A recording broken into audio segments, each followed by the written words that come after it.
O nosso bate-papo de hoje iremos abordar a doença autoimune. Comigo na bancada, Cássio Freitas, ele que é jornalista e atua no marketing digital. Obrigada, Cássio. Eu que agradeço pelo convite, Sônia, doutora Luíla, um prazer enorme estar com vocês. E quem irá responder hoje para nós aqui é ela, a doutora Luíla, tão jovem, né, Cássio? Muito jovem, e eu já estou impressionado porque nos bastidores aqui a gente já estava batendo papo e eu estou vendo que ela sabe muita coisa, porque ela acompanha algumas pessoas interessantes aí.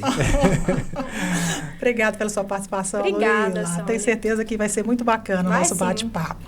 Já começa aí falando pra gente o que é a doença autoimune. Então, a doença autoimune nada mais é do que quando o seu próprio corpo começa a atacar a ele mesmo, né? Nosso sistema imune, ao invés de nos defender, ele ataca o próprio sistema.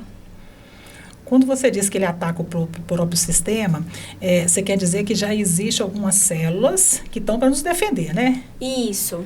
E aí? Daí, a partir daí, o que acontece que acontece esse ataque? Então, vou dar um exemplo de uma das doenças, né? Existem várias doenças autoimunes, a base delas é basicamente essa, que é a mesma. Mas, por exemplo, uma doença da tireoide, quando o seu sistema imune, ele ataca a sua tireoide, né? Assim tem como ele ataca as suas articulações e enfim. No caso, artrite, artrose e tudo. Exatamente. Todas essas são doenças autoimunes. Vitiligo também, lúpus, eu também achava que não, mas é uma extensão, né? Exatamente. Ou seja, tem mais doenças autoimunes do que a gente imagina. Muitas vezes as pessoas escutam essa palavra doença autoimune e não sabem, né, que muitas dessas doenças estão presentes aí no dia a dia. No mesmo, dia a né? dia, tem doenças inclusive com nomes estranhos que a gente também nunca ouviu falar e hoje já são caracterizadas autoimunes. Mas a questão, ela é genética ou não?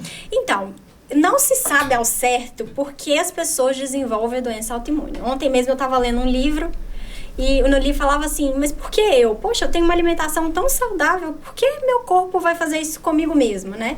E não tem ainda um fator que seja determinante para isso. Existem hipóteses, pode ser genético, pode ser alimentação, pode ser o estilo de vida, pode ter algum gatilho emocional, né, que desencadeia isso, mas ainda não se sabe ao certo porque algumas pessoas desenvolvem doença autoimune. Às vezes pessoas com o mesmo convívio familiar, com a mesma rotina, a mesma alimentação, um desenvolve e outro não. Mesmo não tendo essa certeza, doutora, dá pra gente, de alguma forma, tentar prevenir esses tipos de doença? Sempre dá, né? O nosso corpo, ele sinaliza. Uma doença não surge do nada. Ele primeiro começa dando sinais e sintomas, que é o que a gente já está acostumado, que a gente conhece. Só que muitas vezes a gente ignora os sinais e sintomas.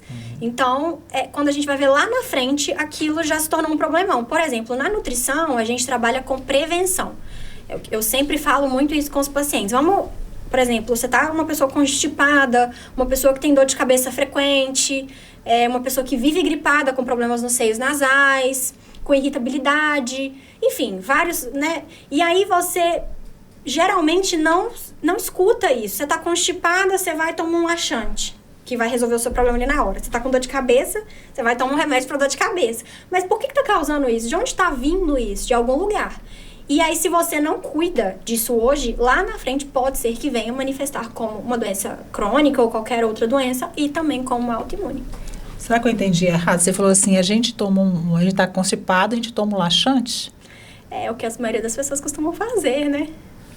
Eu também fiquei com essa pulga atrás da orelha aqui na hora que ela falou. Então, isso é comum no dia a dia, as pessoas às vezes tomar um laxante quando está constipada? Para mim foi novidade. Porque assim, mesmo. as pessoas elas recorrem ao mais fácil. Não que você Sim. não possa usar o laxante, mas poxa, com qual frequência você faz isso? Se você está constipado, é porque você está com um problema ali intestinal. Resolve aquele Sim. problema. O laxante sim, não vai na entendi. causa. Ele só vai aliviar. É óbvio que se você já está muitos dias sem ir no banheiro e é uma coisa que acontece esporadicamente, ele vai resolver o seu problema. Vai ser bom para você naquele momento. Mas agora você tem que ver o porquê que isso, seu corpo sempre está com uma constipação. Por que você sempre teve, né, uma constipação crônica? Aí essa constipação que você está falando é a constipação da gripe? Não, é prisão de ventre. Ah, sim, ok. Entendi. Tá. Entendi. Que a gente que fez confusão aqui, né, Sônia? Por isso que eu não entendi. É comum. A prisão de ventre usar laxante. Perfeito. Pois é, aí você estava falando a questão dos sintomas. Uhum. Tá? Quais são os mais evidentes? Não tem. Na verdade, a gente dá diagnóstico não, porque eu não sou médica, eu não posso dar diagnóstico de nada. Mas, assim, não existe um sintoma que seja determinante para isso, sabe? É um conjunto de fatores. Inclusive, depois, os médicos, eles chegam nessa conclusão aí a partir dos exames laboratoriais. Mas não tem nada que seja específico que te remeta àquilo ali, não. Muitas vezes a pessoa, inclusive, ela é saudável, aparentemente, e vive como uma pessoa normal, saudável. Não aparenta nada. Entendeu? Tem algum grupo sanguíneo que é mais predominante a questão da doença autoimune? Deve ter, mas eu desconheço. Deve ter. E eu queria saber de você, assim, onde que entra o papel tanto, você falou que estuda muito sobre medicina integrativa e também da nutrição, né, nessa questão das doenças autoimunes? Entra na prevenção, sempre. Uma alimentação mais limpa possível. A gente fala muito, aprende muito sobre limpar terreno biológico. O que é limpar terreno biológico? É limpar o seu corpo, porque não adianta você ter uma alimentação rica em legumes, verduras, vegetais e frutas, se você está exposto a muitas toxinas, por exemplo. O agrotóxico mesmo é um deles. Às vezes você tem uma alimentação linda, mas aquele agrotóxico ali, a gente já sabe que o agrotóxico é um desencadeante de várias doenças. Antigamente, quando as pessoas comiam comidas orgânicas, não tinha tanta doença igual tem hoje. Então, a gente faz essa analogia sempre. Mas é sempre a prevenção. É um conjunto de fatores, sabe? Eu uso muito a homeopatia para me ajudar, que a homeopatia são medicamentos diluídos, então não tem efeito colateral nenhum. Suplementação, às vezes a gente consegue identificar através da anamnese o que está faltando naquela pessoa ali para poder ajudar, né? Ter um aporte de nutrientes melhor, que só a alimentação não vai ser capaz de suprir. Eu ainda sofro muito, assim, no paciente com prescrição de suplementação. Ninguém quer gastar muito, às vezes, com suplemento. Acha que é bobeira. Claro que, como profissional, eu tento enxugar o máximo possível para a pessoa não sair dali com uma polifarmácia, com uma receita gigantesca, que ela não vai ter condição de manter aquilo ali ao longo do mês. Mas como eu vejo prevenção, eu sei que é a melhor das intenções possíveis para aquela pessoa, sabe? Eu sempre passo tudo na melhor das intenções. E eu sempre falo com os meus pacientes assim, vou fazer mais uma analogia. Quando você compra um carro, você não sai da concessionária sem antes fazer um seguro de carro. Você pode chegar ali na frente, bater o carro, você vai tomar um prejuízo. Mas a gente não faz seguro com a nossa saúde. A gente sempre espera a peteca cair. E aí já é tarde demais. Agora, você falou uma questão dos agrotóxicos, e aí é o seguinte, né? Tem muita coisa que a gente consegue já ter acesso à questão dos alimentos orgânicos, né? A gente está numa cidade que a gente está próximo também de cidades pequenas, de produtores pequenos. No entanto, assim, tem muita fruta. Por exemplo, eu estou aqui, estou vendo essas uvas maravilhosas aqui, que tem uma substância fantástica que é o resveratrol, né? Depois, se você quiser, acho que vale falar um pouquinho disso também.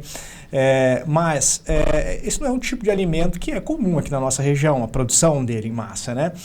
E eu imagino, eu não sei, que esse alimento ele tem algum tipo de agrotóxico, né? Vindo de um grande produtor, principalmente, vindo para um supermercado. Como é que a gente faz, né? Para estar imune, vamos dizer assim, né? Diminuir o impacto, né? Diminuir o impacto disso. Então, há uma forma da gente consumir esses alimentos sem ser tão impactado pelos agrotóxicos? Assim, eu tenho duas formas. Uma forma de pensar que é a seguinte. Primeiro, procura os alimentos da safra, porque como está na safra, ele vai ser produzido em maior escala e não vai precisar tanto de um agrotóxico. Outra coisa, a gente tem mania de chegar no supermercado e procurar pelo alimento mais bonito. Só que o mais bonito, ele vai ter mais agrotóxico. Poxa, se não tem uma larvinha ali que enfiou no seu tomate, é porque aquele tomate tem muito agrotóxico que nem a larvinha quis. Se você comprar o tomate que tem um buraquinho da larvinha, é só você cortar e comer o resto. Entendeu? Ele vai ser mais tranquilo do que um alimento que tem. É difícil a gente fugir? Porque não tem como. Ninguém tem condição financeira também para comer orgânico e nem acha orgânico o tempo inteiro. Né? Aqui em Valadares a gente ainda tem a feira, que ajuda dos pequenos produtores, que a gente consegue comprar folhosos. Mas mesmo assim a gente ainda não sabe ainda a origem. Né? Porque, poxa, o cara precisa produzir, vem a praga. É difícil, ele tem que ter o remedinho ali para poder... Mas o Brasil é o país que mais libera agrotóxicos no mundo. Antes ele era o segundo lugar, agora ele já é o primeiro. A gente já encontra muito hidropônicos, né, no supermercado, né? Que são os produtos que são... Eles crescem através da água, né? Você coloca ali os fertilizantes. Eu acredito muito naqueles ali. Eu acho que é menos danoso. Eu não sei. Nunca parei para estudar para saber se é menos pior, né? Não sei. Geralmente, as pessoas autoimunes, geralmente a maioria é mulher ou é homem? Mais mulheres. Por quê? Por causa do hormônio? Também por conta de uma questão hormonal, porque a mulher, ela tá mais, por exemplo, disfunções tireoidianas já é mais comum em mulher, depois dos 30. E aí ela fica mais suscetível à doença. Eu não vou saber te dizer exatamente o porquê de mulheres. Tem uma explicação bem certa para isso, assim. Eu não vou, mas a mulher, ela é mais suscetível, assim. Não, tanto por uma questão hormonal, mas quanto por um histórico já. A mulher, ela tem menos defesa que o homem. O uso de medicamentos, de alguma forma, ele pode influenciar no desenvolvimento de doenças autoimunes? Claro, todo medicamento tem efeito colateral. Eu estou te perguntando isso porque, quando você fala da mulher, e é um assunto que é muito polêmico, mas que está muito em discussão, que é a questão do uso dos anticoncepcionais. Uhum. Isso, de alguma forma, pode influenciar também no desenvolvimento maior por parte das mulheres? Enfim, não estou aqui querendo entrar em detalhes desse assunto, eu sei que isso dá muito pano para manga para uma outra discussão. Mas isso, de alguma forma, pode... O anticoncepcional, ele é um remédio assim como qualquer outro, né? A bula do anticoncepcional, ela é gigante. Não acredito que tenha, assim, um poder hormonal aí, mas não só isso, por ser um fator desencadeante da autoimunidade em mulheres, não. Sabe? Tem a parte... Mas, por exemplo, o omeprazol, que é um medicamento bem comum de usar quando a pessoa tem um desconforto gástrico. Se você pegar a bula do omeprazol para ler, o paciente pode consumir ela no máximo 4 semanas, de 3 a 4 semanas. Tem gente que usa a vida inteira. Só que o omeprazol, ele não resolve um problema também. Ele anestesia o esôfago, então a pessoa tem a sensação de que não está voltando o ácido gástrico. Mas, na verdade, está. Também não resolveu o problema dela. E aí, o omeprazol, ele deveria aumentar a produção de ácido gástrico, mas ele diminui. E o que isso causa? Isso vai causar uma desnutrição a longo prazo. E a gente tem outro problema, né, Sônia, que é essa automedicação, né? As pessoas sentem uma dor de cabeça, vai lá, é o Neosaldina. É o omeprazol, como ela falou, né? E aí que a gente vê, né, a importância da gente estar bem orientado por bons profissionais, por bons médicos, né, bons nutricionistas, enfim. Verdade. Quando você a gente estava falando sobre a questão do que leva, né, até a doença autoimune, eu estava lendo, falando que quando a pessoa acumula funções, eu pego os meus problemas, o problema dele, o seu, e tento resolver tudo, isso também cria uma fraqueza, né, no metabolismo da gente e faz com que a gente adquira a doença autoimune. Lá na aula, a gente teve uma aula um dia, só para poder ilustrar, para vocês poderem conseguir visualizar, nunca existe uma coisa só. É sempre um conjunto de fatores, mas geralmente um gatilho é a gota d'água.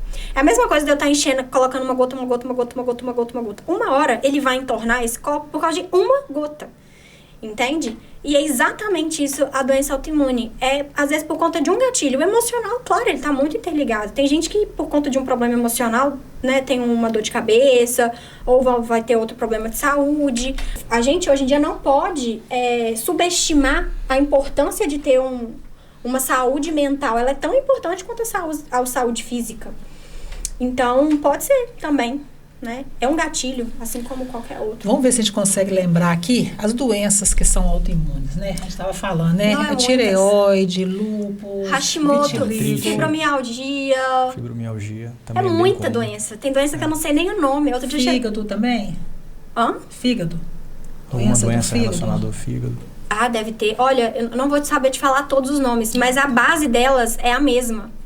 Outro dia chegou uma paciente lá no consultório com uma doença. Ela falou assim, eu tenho uma doença autoimune. Eu falei, que nome que é a doença? Ela falou, nunca ouvi falar dessa doença na minha vida. Perguntei para alguns colegas médicos. Willa, não conheço. Aí eu vou com meus professores, né? Professor, você já ouviu falar dessa doença? É autoimune. Eles vão... Mas assim, a conduta dietoterápica, que é o que você vai aplicar para o paciente, é a mesma coisa. Que é a tal da alimentação anti-inflamatória, que todo mundo quer, a tal da alimentação anti-inflamatória. Como é que eu sei que eu tenho a doença? Através de um exame específico? Sempre através de exames. Sinais, sintomas e exames. Para poder fechar ali com chave de ouro. Mas aí para saber aonde é que está localizada a doença? Exatamente. Exames. Eles vão te falar, por exemplo, se é um problema na tireoide, seu TSH, seus hormônios tireoidianos vão estar alterados. Mas um exame de sangue consegue já definir aonde está o problema? Sim. Porque, por exemplo, se você tem artrite, você vai sentir dores. E aí você vai fazer os exames para poder fechar o diagnóstico. né?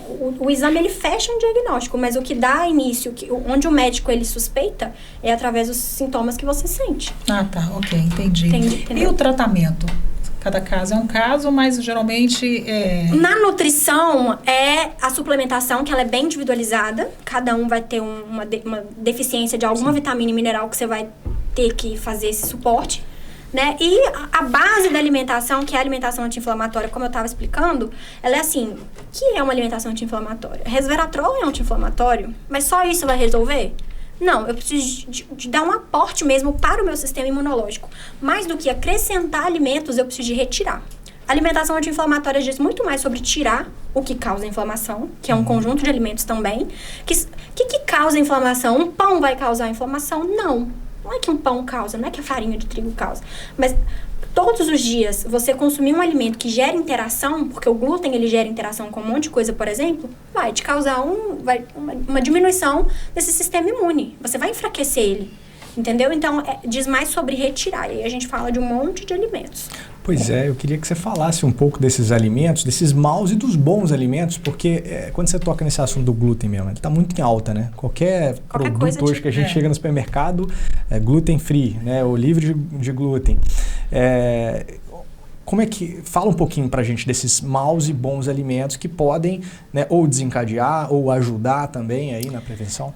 Então, o glúten, ele é o mais falado porque, de fato, ele é muito prejudicial, sabe? Eu acho que o glúten... A farinha de trigo dos dias de hoje, ela não é a mesma farinha de trigo de muitos anos atrás. Ela, hoje em dia, inclusive, é enriquecida com ferro e ácido fólico, que é um ferro de baixíssima qualidade e biodisponibilidade, que prejudica a saúde das pessoas. Alimentos enriquecidos, geralmente, eles são muito ruins, sabe? Então, assim, o glúten, né, ele causa várias interações no Hashimoto mesmo, que é uma doença autoimune. Uma proteína do glúten, ela é muito similar com a proteína da tireoide, então quando a pessoa come glúten, o seu corpo, ao invés de atacar o glúten, ele ataca a tireoide. É assim que funciona, mais ou menos. Então o glúten, ele pra mim é um dos piores alimentos, né? Não tô demonizando assim, apesar de estar. É claro que você não precisa sair no final de semana e deixar de comer com uma pizza, né, com a sua família. Não é isso, o negócio é o que você faz todos os dias, não o que você faz nas exceções. Exceção não faz regra. Mas tem vários alimentos, por exemplo, alimentos considerados saudáveis, como amendoim. Né? Amendoim também está muito em alta, a pasta de amendoim, todo mundo gosta de comer nas dietas. Não é que não pode, eu mesma coloco em várias prescrições pasta de amendoim na dieta dos meus pacientes, porque ela tem um bom aporte de proteína, tem um bom aporte de gordura boa, e eu consigo bater as calorias ali. Porém, o amendoim, ele tem micotoxinas. Então, para aquele paciente autoimune que está no processo de limpeza, eu preciso excluir aquele alimento. Assim como as castanhas, as oleaginosas. Eu vou falar muito de um fungo, né, que tem no amendoim presente. Ele produz micotoxinas. É o mesmo fungo presente no açúcar mascavo. Tem gente que fala assim, açúcar mascavo é bom. É bom, só que ele é úmido. Então, o fungo, ele prolifera na umidade. Então, aquele alimento, para quem está com doença autoimune ou qualquer outra doença, não vai ser interessante, apesar de ser saudável. Tem uma forma de eliminar? Se eu torrei o amendoim, por exemplo, já resolve ou não? Não. O ideal é não consumir. Tô tentando ajudar quem gosta de amendoim aqui, né? O ideal é não consumir. Eu gosto muito. Eu gosto muito. O que mais? Deixa eu ver. Um alimento que era batata, assim. Isso eu não tinha aprendido ainda, que era as lectinas. Lectinas... aquela capinha que tem no feijão, no milho, no grão de bico, aquilo a gente não digere, né? Então, aquilo, pra quem tem alguma doença também intestinal, autoimune, também não é legal. Isso não quer dizer que a pessoa tem que ficar sem comer feijão, milho, grão de bico o resto da vida. É por um determinado período, certo? Até porque a doença autoimune, ela não tem cura, mas ela entra em remissão. Berinjela. Síndrome do intestino irritável também? Porque na hora que você falou, eu lembrei aqui você falou da casquinha do feijão e tudo. Não, mas para quem tem síndrome do intestino irritável, também é recomendado não consumir. Né? A gente fala muito assim, síndrome do intestino irritável, vamos tirar o leite. O leite vai resolver muitos sintomas daquela pessoa, mas não é só isso. O leite é um mau alimento nesse sentido de inflamação ou não? Então, é polêmico quando a gente fala que o leite é coitado do leite, sabe? Mas quando eu falo no conjunto de alimentos, sim, retirar ele por um determinado período é interessante. Não quer dizer que a pessoa tem que ficar sem ele o resto da vida. É que tem gente que tem mais intolerância, né, à lactose e tem gente que nem tanto, né, assim. A intolerância, ela nem é o principal problema. Não é um problema. Não, porque a intolerância é um problema enzimático, né, falta enzima lactase. O problema é quando a pessoa tem uma alergia ou uma hipersensibilidade. A alergia, ela vai tomar o leite e ele vai ser imediato. Assim como a pessoa que tem alergia ao camarão, ela come rapidinho, manifesta. A hipersensibilidade, geralmente, ela toma o leite, 2, 3 dias depois, ela tem algum sintoma. E ela não associa que foi o leite que ela tomou no final de semana. O pudim que ela comeu no domingo, na quarta-feira, ela vai ter uma diarreia, ela vai ter alguma manifestação. Entendeu? Quando ela falou de inflamação, que você perguntou para ela, só para tirar uma dúvida, a inflamação que você fala, a inflamação de um machucado ou a inflamação de uma célula? Então, ela é interna, né? É um processo inflamatório que acontece. O machucado, ele é uma manifestação, né? Quando é uma manifestação cutânea, ele está exposto ali. Ontem mesmo no livro que eu estava lendo, dizia sobre eczemas, psoríase, que é uma doença de pele, né? E que o médico, às vezes, ele vai ver ali e vai achar só que é uma doença de pele. Não quer dizer que não tenha a doença de pele diagnosticada, mas às vezes é um problema hepático, que manifesta, que atrapalha o sistema linfático, e o sistema linfático não consegue drenar e manifesta na pele. Então, é uma inflamação interna. Geralmente é um problema interno, que é uma inflamação como um todo. E a gente vê isso nos exames através dos marcadores de inflamação, que também a gente solicita no exame de forma individual. Você vê os sinais que a pessoa tem e solicita o exame. Isso que eu ia perguntar, se tem algum outro tipo de sinal, por exemplo, às vezes ele está com inchaço intestinal, às vezes, já percebeu, não sei se quando já aconteceu com vocês assim, um fim de semana que às vezes você extrapola em alguma coisa e começa a pipocar acne, né? Às vezes você não tem o hábito de ter sempre, né, com frequência acne mais e na vida adulta mesmo, né? E aí começa a pipocar acne. Eu, por exemplo, já percebi que quando eu como amendoim demais, já começa a aparecer um pouco mais de acne. Eu não sei se é coincidência, né? Mas não é um problema de inflamação do amendoim. Não tem nada a ver. Não, assim como pessoas que tomam whey protein, às vezes também vão ter um pouco de acne. Né? É aquele alimento mesmo que vai manifestar. Pode ser um problema intestinal? Pode.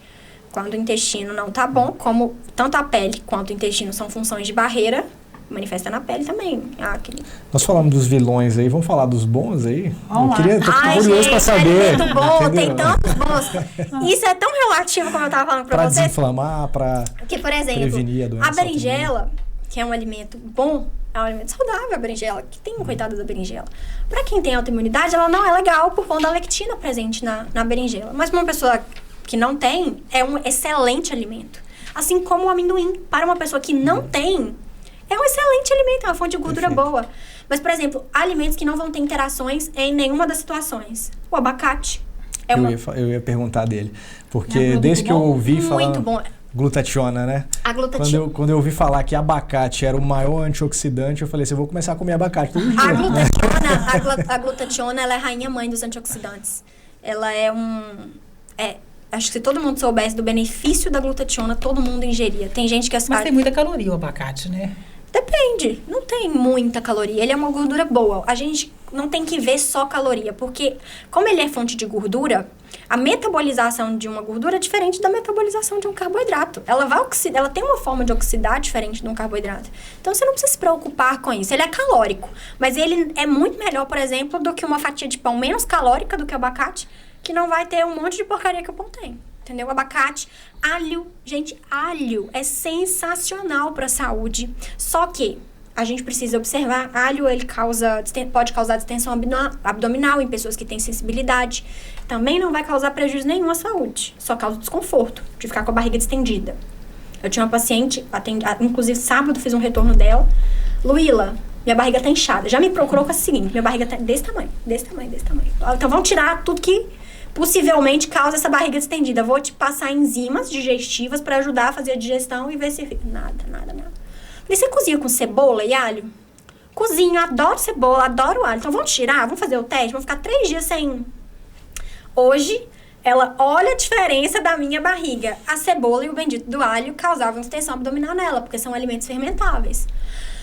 Então, assim, tá vendo como as coisas são relativas? Pra ela, não é um alimento bacana. Mas tem alguma forma de você ingerir o alho que é mais, como é que eu vou te falar, satisfatório, que vai resolver mais o seu problema ou não?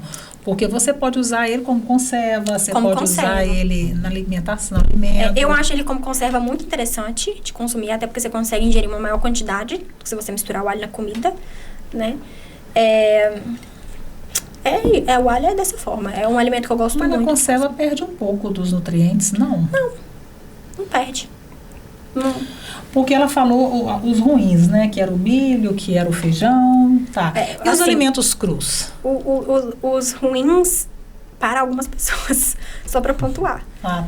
Né? Porque senão a gente fica um terror nutricional muito grande que não precisa disso. Sim. Uma pessoa saudável não precisa excluir isso da alimentação, certo? Entendi. Desculpa? Nós estamos falando dos alimentos crus. Ah, tá. Então, alimento cru que você fala... Você pega uma cenoura, você rala, você pega uma beterraba, não tem problema. Isso aí vai depender também da forma com que você digere aquele alimento. Se você digere aquele alimento bem, não tem problema nenhum, certo? Por exemplo, alguns alimentos crus, alguns não. Um alimento cru que também vem na cabeça que eu não gosto e eu já vi muitas pessoas usando, que é o inhame. Você já viu bater suco de limão com inhame cru? O inhame cru é péssimo para a saúde, ele libera um gás que é muito prejudicial. Então, às vezes você tá fazendo um suco ali com limão pro seu filho, achando que tá dando um monte de nutriente, mas aquilo pode ser muito prejudicial para a saúde dele, sabe? Então é melhor cozinhar. É melhor cozinhar. Às vezes você não precisa nem cozinhar o inhame, só jogar na água quente para você inativar. Ok. Certo? Só dá um choque térmico. Exatamente. Entendi. Agora, você falou do alho, eu lembrei aqui que além dos alimentos, tem os temperos que são muito falados também para desinflamar. Eu queria saber se eles também ajudam nessa questão da prevenção das doenças autoimunes. Você tem a cúrcuma, você pensou na cúrcuma, por exemplo, né, é muito falada.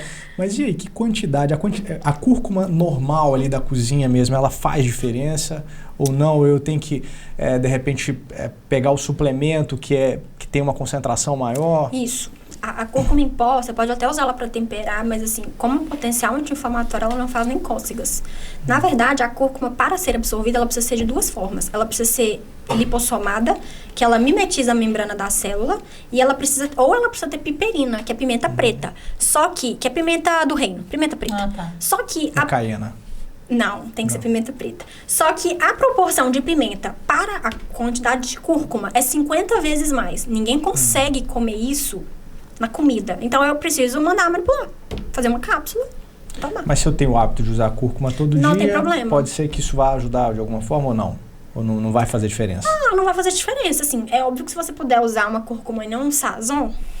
Entendi. Né? Posso falar? Pode. Se você puder usar um tempero industrializado, a cúrcuma vai ser muito melhor. Mas ela não vai fazer milagre nenhum. Né? Às vezes eu vejo gente fazendo aquele shotzinho pela manhã. Tem hora que eu fico me coçando no Instagram, assim, eu vou acordar, vou fazer aquele shot. Cúrcuma, própolis, limão. Vocês já viram, né? Eu faço, pela manhã. inclusive. Então, outro dia uma paciente me perguntou o que eu faço. Tem problema? Eu falei, olha... Eu faço limãozinho, coloco um pouquinho de cúrcuma. Eu aprendi com um doutor aí na internet aí, que eu gosto de acompanhar. Mas aí coloco um pouquinho de cúrcuma, coloco um pouquinho de gengibre. Pimenta caiena. Eu perguntei da pimenta caiena exatamente por isso, né? E tomo pela manhã ali, né? Então, você pode... Inclusive, a indicação era para melhorar um pouco a imunidade. Isso, né? Você pode tomar com a melhor das intenções possíveis. Mal, você pode ter certeza. Aliás, em partes que não vai estar te fazendo. Porque eu vou te dar um exemplo. O limãozinho em jejum ajuda? Porque tem muita gente que faz isso, né? Toma limãozinho então, em o que jejum. acontece? Por exemplo, você pega lá um exame. Aí tá lá, ferritina, 700 e pouco. Altíssima. O que a vitamina C faz? A vitamina C aumenta a absorção do ferro. A ferritina é seu estoque de ferro. Então, para uma pessoa que está com a ferritina alta, e a ferritina alta, nos exames, a gente interpreta como inflamação, é um processo inflamatório que está vindo de algum lugar, a ferritina alta, para que eu vou tomar um shot de limão, que é fonte de vitamina C pura, pela manhã em jejum? Eu estou dando um tiro no pé. Então, eu falo muito isso com os pacientes, não tem problema você fazer, desde que você tenha certeza que para você não vai fazer mal, sabe? Por isso que eu falei em partes. Infelizmente, é muito comum ter mulher com ferritina baixa, e vai ser ótimo para ela fazer isso, porque a vitamina C vai ajudar na absorção daquele ferro. Tem pessoas que têm a ferritina alta que vai ser horrível, não vai ser legal. O gengibre é contraindicado para quem tem pressão alta? Eu nunca li nada que me desse segurança de falar que é. O que acontece? Talvez até seja em uma quantidade grande que uma pessoa normal não vai conseguir ingerir aquilo em chá, ou na comida, ou num shot. Você estava explicando logo no início aqui da entrevista sobre a forma, né, da doença autoimune, como é que a ação... o corpo, pelo que eu entendi, né, me corrija se eu estiver errado, tá, por favor. Se o corpo ele está sendo mais exigido no momento ali, por exemplo, ele está com a imunidade, eu estou com a imunidade baixa, né? E de repente o meu organismo está ali lutando contra algum tipo de vírus, algum tipo de doença ali, uma infecção.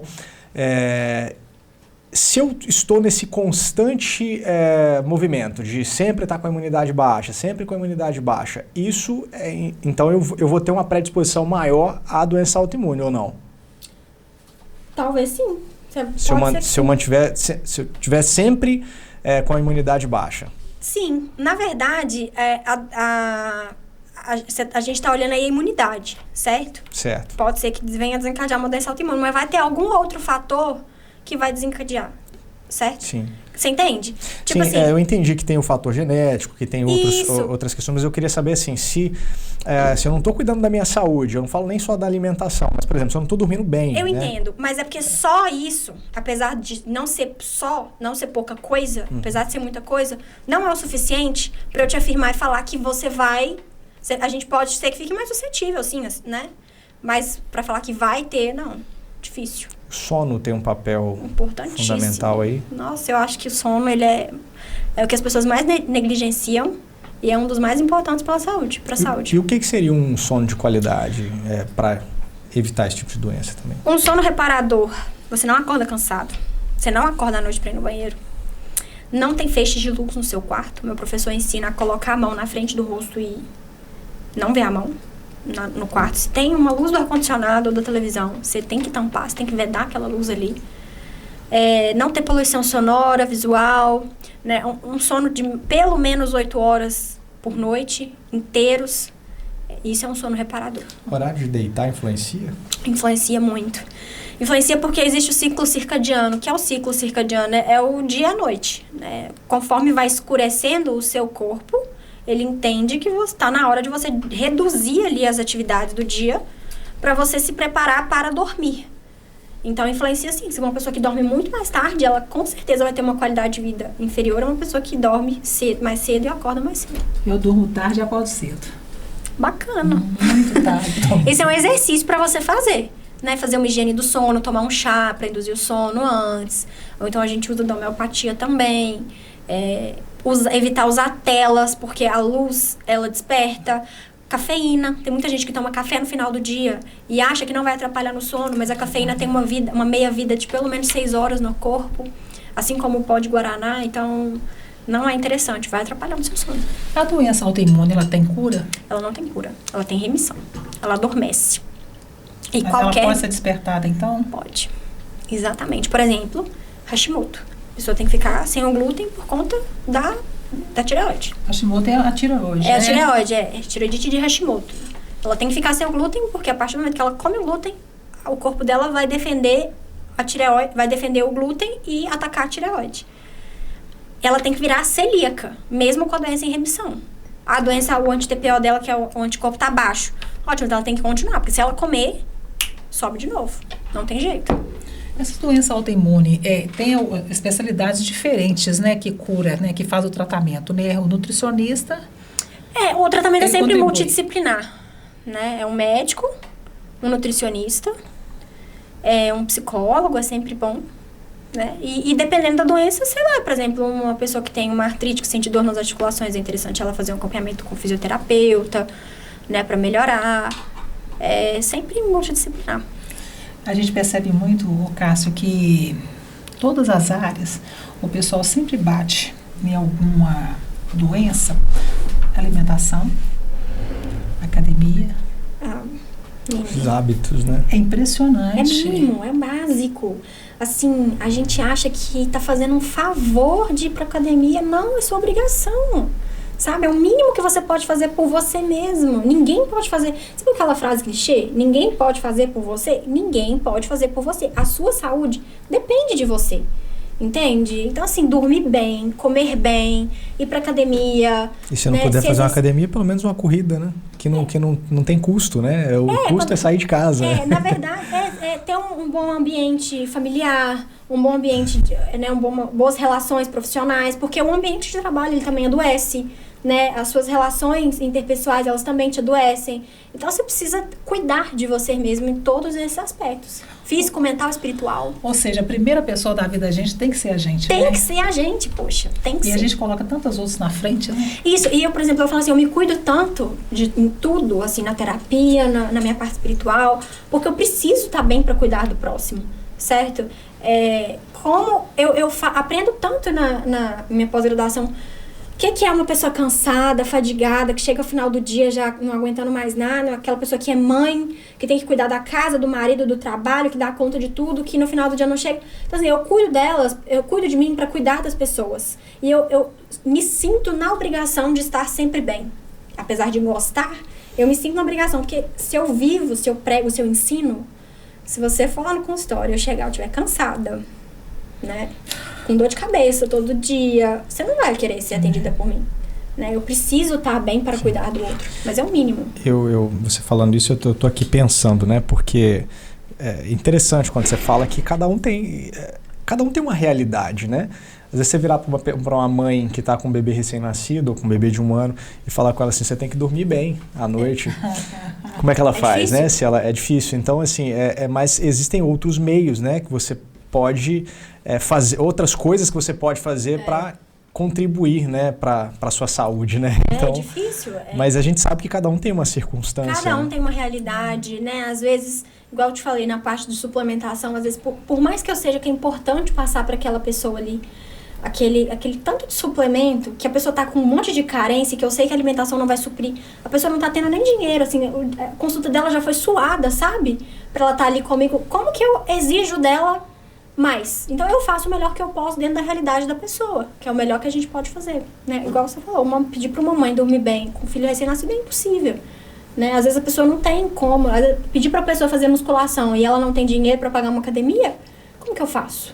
É difícil, né? Eles têm mania que tu falar de que todo gordinho tem uma mania assim, eu falo mesmo assim, eu não como tanto, eu não como, eu sei o que me faz engordar, eu tenho essa mania. Aí é uma desculpa ou realmente assim, que eu não me vejo comendo tanto, eu não me vejo, mas eu também não me abro mão de nada. Tudo que vem eu como. Certo. Então, aí você viria e fala assim, talvez seja uma questão familiar. Não, minha família não é, entendeu? Eu vou falar assim, né? E eu tenho, somos 4, e das 4, a única gordinha sou eu. Então, assim, aí eu fico assim, gente, mas por quê? Por quê? Entendeu? Isso é devido à alimentação, ou eu realmente é um distúrbio, talvez, que eu tenha, e ainda não percebi esse distúrbio. Pode ser a alimentação, né? Porque, por exemplo, se você comer mais do que você gasta, às vezes você come de tudo, não come muito, mas também não gasta energia nenhuma. Então, talvez esse pouco pra você é mais do que você deveria comer. Então, seu corpo sempre estoca energia, porque comida é energia, só que você não gasta, certo? Então, às vezes é pouca comida, mas com muita caloria, a forma de preparo do alimento. E o interessante você falando sobre essa individualidade, eu tenho escutado muito até as pessoas falarem, os profissionais falarem sobre isso. E uma coisa que eu também nunca tinha parado para pensar antes, né? Por exemplo, às vezes as mesmas pessoas, por exemplo, na sua casa, né, Sônia? Provavelmente todo mundo ali tem a mesma alimentação.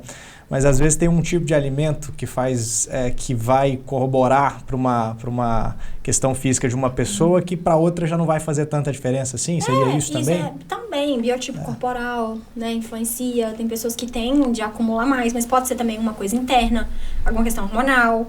Por exemplo, um hormônio da tireoide que chama T3 reverso.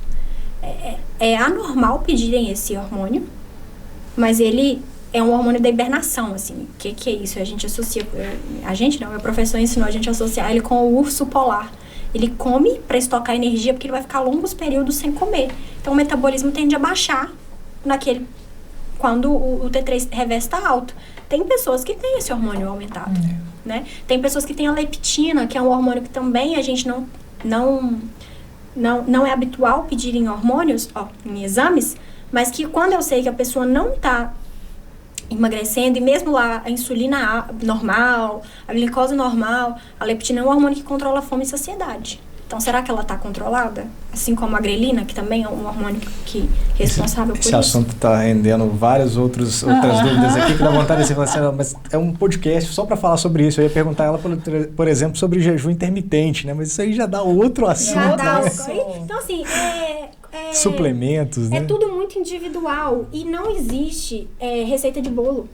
É muito comum chegar a gente lá no consultório, olha, já fui, você é minha última nutricionista. Já fui em tantas outras que não... Será, poxa, que são todas as nutricionistas mesmo que estão erradas? Sabe? Ou dois problemas, ou três, né? Ou pode ser realmente o profissional, ou pode ser você, ou pode ser alguma coisa que ninguém nunca investigou. E nem você, nem a pessoa sabe, né? Quando você fala essa questão de nunca investigou, me faz arremeter uma coisa. Quando você vai em médico que é de convênio, geralmente eles te pedem um exame de sangue, tá? Mais 2, 3 ali, pronto, acabou. Eu tenho experiência de 2 médicos que eu fui particular. Teve um que me pediu tanto exame, que eu falei assim, nossa, eu tô literalmente bichada. Mas, assim, eu acho que é porque, como é particular, eles ficam muito à vontade de te pedir exame. Sim. Então, assim, consegui corrigir um monte de coisa que estava alterado.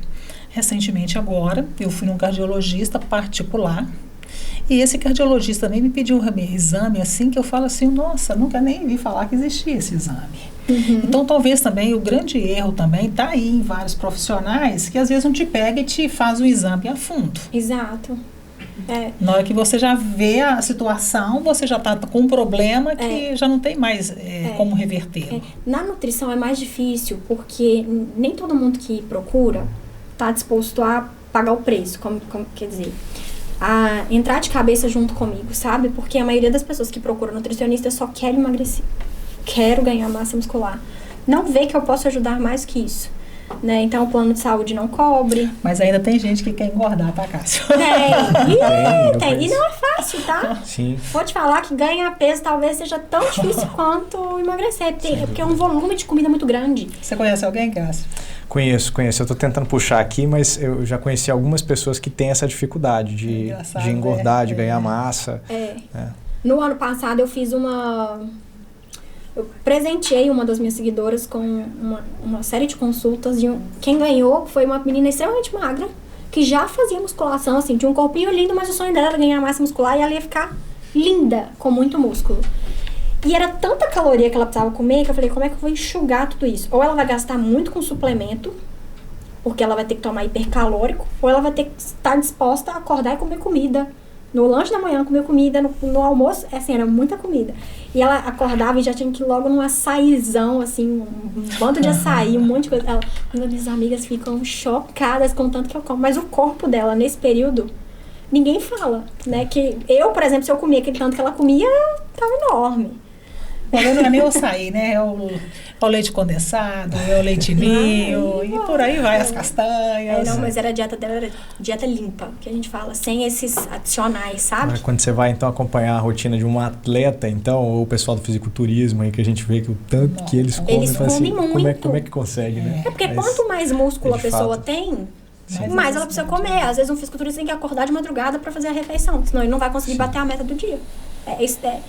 Surpreendentemente, e assim, muita dedicação, vai dar certo.